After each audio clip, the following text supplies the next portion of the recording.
Hello guys, আসসালামু আলাইকুম। দেখেন আজকে হলো সন্ধ্যার সময়, আকাশটা অনেক মেঘলা, বাইরে বিদ্যুৎ চমকাচ্ছে। তো দেখেন আমার কারা কিভাবে টবের উপর বসে আছে। ওদের এই ওয়েদারটা অনেক পছন্দের। ওরা এই টাইমটায় খুব খেলাধুলা করে। এই যে বিদ্যুৎ চমকাচ্ছে আর দেখেন চুপ করে বসে আছে। এই দেখেন বাইরের ওয়েদার, বাইরে অনেক মেঘ, আকাশ মেঘলা।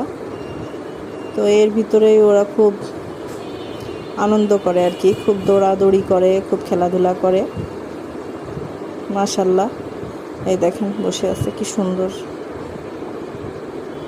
পুরো টপটা জুড়েই বসে আছে। ওদের মনে অনেক আনন্দ এই টাইমে হয়। দেখেন মানুষের জীবনটা যেন কেমন।